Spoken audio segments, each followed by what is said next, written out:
I think one of the hardest parts about being a parent is when you have to eat crow about your own advice to your child.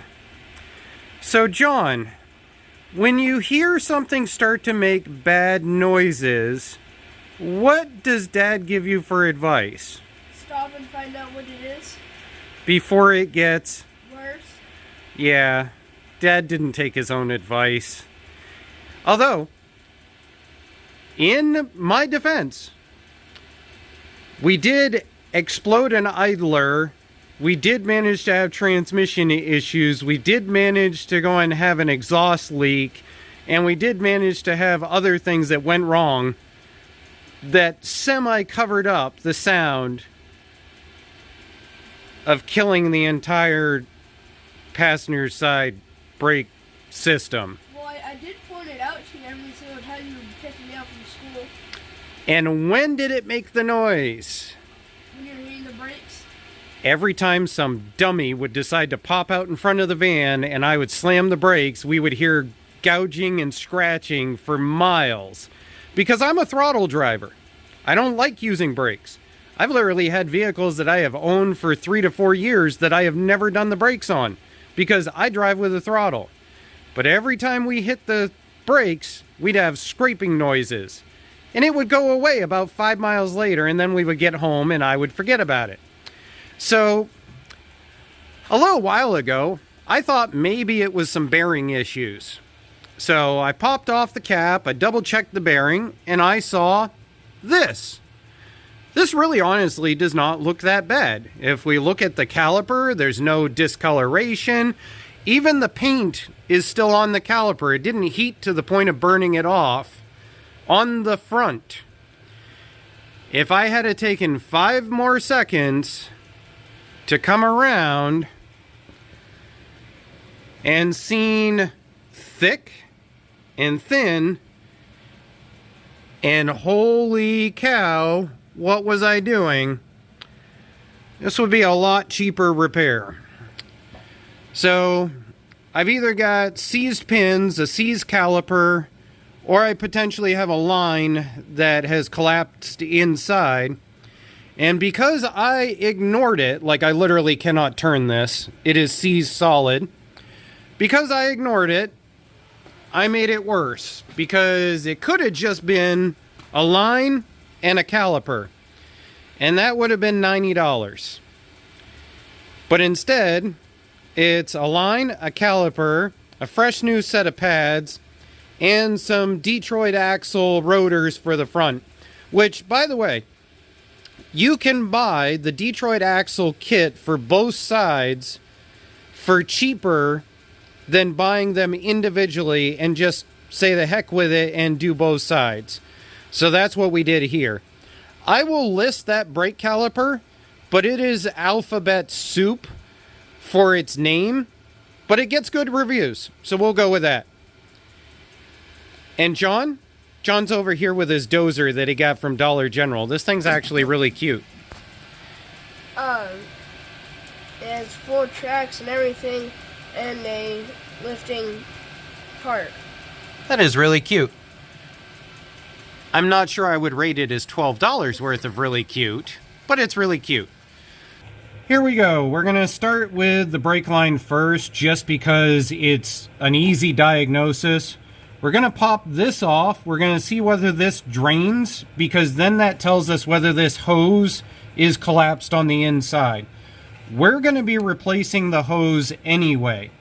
So the square goes to this direction, and this is keyed so that it locks in up in here. Make sure that you undo your ABS sensor and don't mangle it, because this is really easy to break.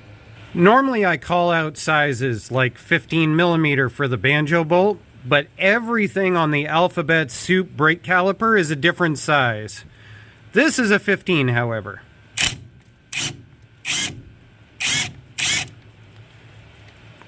And let's see. Yeah. That's a lack of brake fluid. So that hose might be collapsed. These get rusted and all kinds of stuff. What I find works is a punch just going off sideways just behind the bleeder. There it goes. Yeah, that is not leaking anywhere near what I would expect it to. I'm glad we're replacing that hose. A lot of people give me issues that these are floating around on my lift all over. It's because of these stupid things. If you hammer right in here, you can get the clip to rotate and then pop off the back. And there's just no good way to film it other than there. That's how you do it. I knew that life was too good to be true when I felt it move. I got a lot more complicated. Alright, running new line it is. Yucky old connecting line, copper line, McMaster Cool kit. I'm not going to bother showing you making a connecting line. It's right there. It's all set. This is set up. Now we can move on to grabbing our CC here and popping these large bolts out of the back. And this whole assembly should drop off. Also, I get questions why this is gray. So this is ceramic coat gray paint. I've been chasing a hole in my manifold where I had a crack right in there. And the gray makes the soot from the exhaust stand out. So that's why my manifold through here is all gray ceramic paint. It wasn't to make it look pretty. It was so soot would stick right out while I was trying to find the crack. Also, Van Hollen is not your usual E250 van. If you'd like to Google Van Hollen, you'll see he's kind of a little different. This 3/8 CC is just amazing. With some SATA 3/8 sockets, it's a beast. Alright. Luckily, this wasn't as seized as I thought it. Well, maybe I spoke too soon. But if you grab a pry bar and you ride the rotor edge right here, you can up and over it and get it to bend. Oh yeah. There's that pad. We were metal on metal, no ifs, ands, or buts. Dead. So the caliper might actually be fine, but we're going to replace it anyway. There are 1,000,001 how to set your bearings videos on YouTube. I'm not going to bother with that. If you want to look one up, we're just going to get this undone so that we can pop this rotor off. And these Irwins with the lock-in button, they make this a nice, easy job. I universally use those for a lot of things. Now, that pops off. It's fine thread on the inside of there. You do not want to get a bunch of crap in there. And we should have an outside bearing that protects the inside. I mean, an outside washer, I apologize. So this washer here protects this bearing from getting stuff in it if it does make it past the cap. And now we've got the outside bearing, which looks in good condition, which it ought to be considering I did these a year ago. So that's good. And the race in here looks nice and polished and shiny, so that bearing is still good. Let's pop this out. On the back side here, we're going to make sure that this, we can run our finger across. There's no catching, no nothing. It's happy. And we should have an inner bearing here. But you have to destroy this seal to be able to pull the inner bearing, and that's why we have one on the table. I'm really surprised my ABS didn't throw an error for all of that brake grinding dust that is on that ABS sensor. By the way, these right here, they're the same size as a Honda GX200 engine side cover, if you ever need some, because Ford is stupid about what they want to charge you. So this is supposed to be square. It's not supposed to look like a fluffy Chia Pet. Do they even make Chia Pets anymore? Or am I just showing my age? There. ABS sensor mostly clean. I am sure that there is a correct Ford tool for doing this, but seriously, a chunk of pressure treated 4x4 is almost the perfect size. Use wisely. I need to put the safety nut on here, but I wanted to put this little tidbit in. Make sure after 10 miles that you come in and you double check that this is where it needs to be. When you've got freshly packed grease, you've got bearings settling in, you've got new setup, everything's going to settle after about 10 miles or so. So always double check this. That's why that cap comes off without having to pull the tire. So make sure you do it. On another side note, you need to clean these off in order to get the grease off, get everything off before you put pads on. This Detroit axle kit comes with this brake cleaner, which is an acetone active ingredient brake cleaner, which is interesting because it says made in the USA. And the state that it hails from is literally the exact same as this Denko, with the same active ingredients almost, from the same exact state, made in the USA. So, is this a Denko variant? I'm not sure, but I can't get the camera to pick it up, but it's noticeable in person. The Denko definitely cleaned off right here, way better than this side here. But if I rotate it a little bit, you're really, oh, right there, you can see where the Detroit axle stuff left kind of a whatever, and the Denko is perfectly clean. So that's good, but you're going to use a lot of it. I only used a tiny bit of the Denko. We've got to disassemble this in order to be able to set pads in and double check clearance. So we're going to unbolt these two.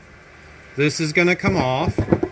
We've got the arch here, which is what we're going to match up our pads to when we put them in.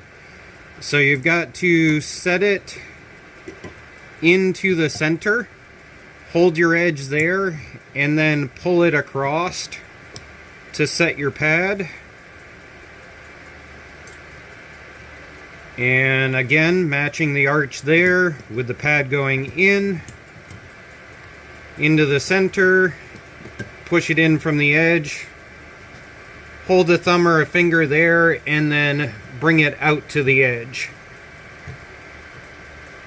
What's interesting about these is they have no squealers. I don't know whether that's just these pads are cheap so they don't have them, or whether that's a Ford thing not to have squealers.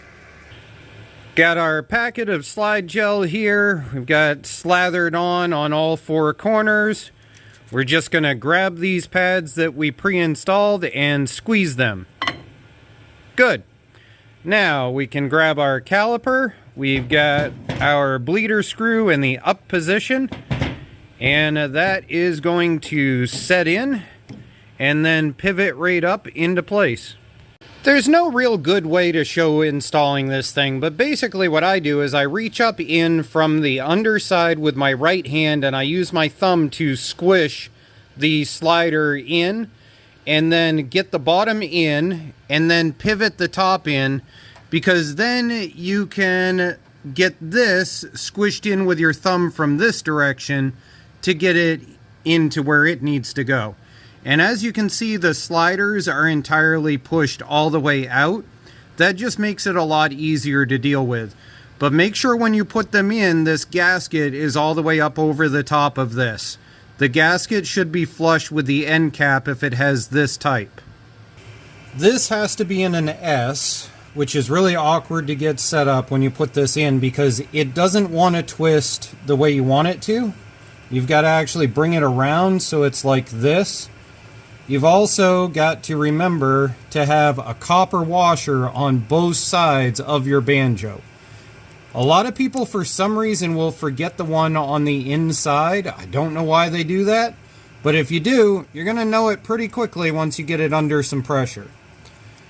Now, I only hand tighten these. I'm sure they got some torque spec or something, but whatever you do, do not let the monkey in the garage grab the torque wrench or impact or whatever and drive that in, because it's hollow and you'll snap it down inside the caliper.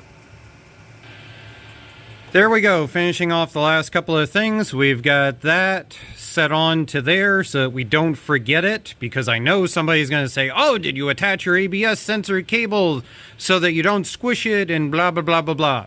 Yes, we did. Didn't forget it. The Alphabet Soup brake caliper. It went on really nice. The torque was a 45. As expected, the bleeder is a 10 millimeter. So this is my set that I got from AutoZone years ago. And the only time I've ever had to actually use this was on a 89 Ford Probe that came with 10 millimeter brake lines. That's why it's all rusted. So apparently I'm using it on this Alphabet Soup. But we're going to pop that open. We're going to start filling up the brake system and go from there. Well, some bean counter was good at his job, because that was the exact amount to throw in there to bring it back up. We got to bleed the system a little bit, and then we should be all done. All right, do 1, 2, 3, hold. 1, 2, 3, hold. Oh yeah, lots of air to get out of the system. Alright, well YouTube, based on what we had to do for the other side when I blew up that caliper, I bet we're probably into this for at least 10 rounds of this, so I'll bring you guys back at the end. And now for the last video clip. John, can you please do 1, 2, 3, hold again? 1, 2, 3, and hold. And let off. There we go. So it is all solid, needs to be ground in and driven a little bit, but I'd say the Alphabet Soup is working. I love Detroit Axle's products. I've used them on a lot of things. And as always, please, blah, I am so overtired. Jethro had a birthday party and it turned into an all-day thing. Please leave John a comment, a thank you for being a good cameraman and a good sport, freezing out here with me while we work on this. Have a good day, guys.